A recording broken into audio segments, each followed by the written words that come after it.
Quando uma vez bateram na porta da minha casa e disseram assim: é aqui que mora o seu Natinho? E eu disse: é. O que você é dele, menino? Eu falei: ele é meu pai. Aí o senhor virou e falou assim: pois é, seu pai bebeu demais, ele está caído lá no centro da cidade, alguém precisa buscar.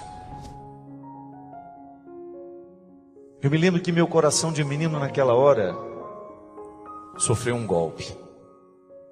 Meu pai era alcoólatra, a gente sabia disso, mas ele ainda não tinha vivido aquela experiência tão trágica de não conseguir mais voltar para casa.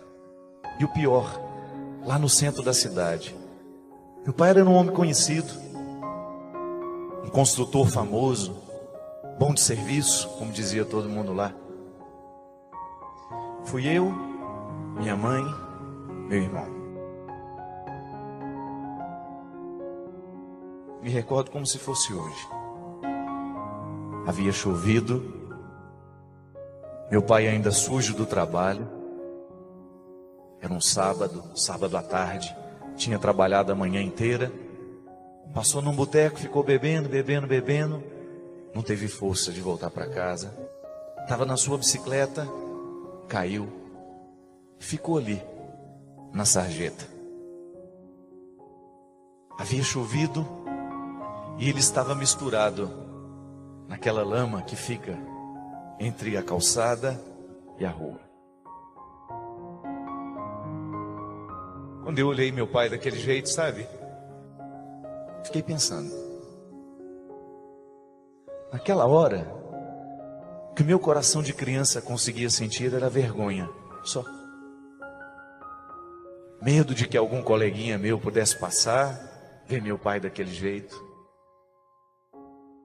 Hoje, depois de tanto tempo já passado, depois de tanta história já vivida, eu consigo identificar que o que naquela hora eu sentia não era vergonha, era indignação. Indignação. Porque a gente fica indignado quando a gente vê a pessoa certa no lugar errado. Todo mundo é a pessoa certa.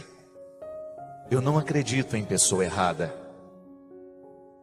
Eu acredito que a gente possa assumir erros, esquecer quem a gente é, mas a pessoa certa a gente sempre é.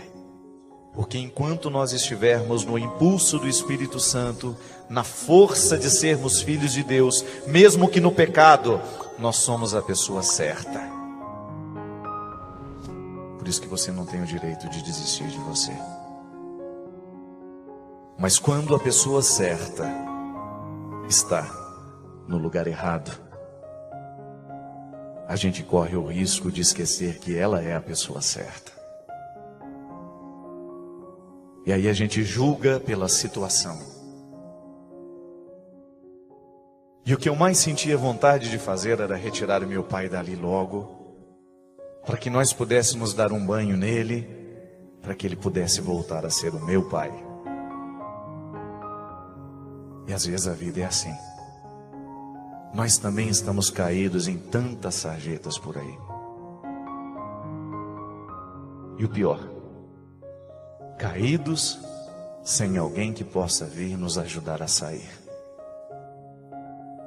Ou pior ainda, quando vemos aqueles que a gente ama caídos na sarjeta e não temos a coragem de ir lá desafiar a nossa vergonha, o nosso medo, para dizer no ouvido dela: você é a pessoa certa, mas está no lugar errado.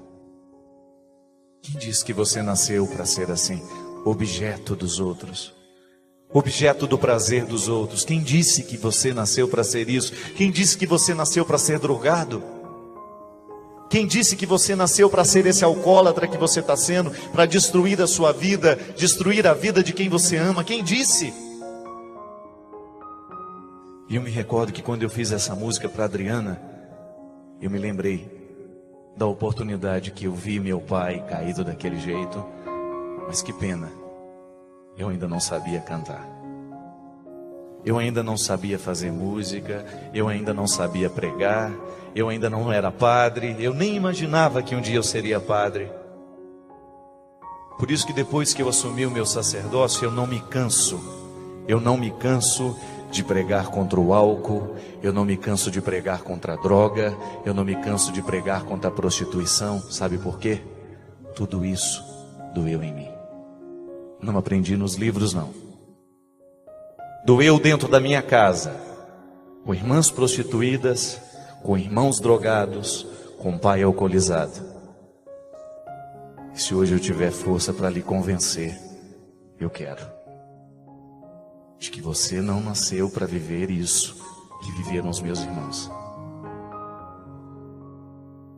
Que você não nasceu para se curvar a todo esse processo de destruição que essa sociedade traz, socializa, nos entrega, como se nós fôssemos um depósito de lixo, como se nós não tivéssemos inteligência para escolher, como se nós de fato estivéssemos prontos para morrer. Porque se a estrutura não é santa, eu tenho que santificá-la com a minha vida, eu tenho que santificá-la com o meu testemunho, porque se o mundo ainda não é santo, eu não tenho o direito de dizer que eu não serei também. Ao contrário, quanto maior for a presença do pecado, do diabo, das estruturas pecaminosas no mundo, maior tem que ser a nossa reação de homens e mulheres de Deus, porque nós não podemos nos curvar, mas nós temos que estar atento a todas as sarjetas da vida. Primeiro, para que a gente se levante dela, e depois a gente tenha força de buscar aqueles que ainda não conseguiram sair. Porque cada vez que nós convencermos uma pessoa a se levantar das sarjetas da sua vida, sejam elas dos afetos, da realidade prática, concreta, de alguma forma o Espírito Santo estará santificando o mundo em nós e a partir de nós.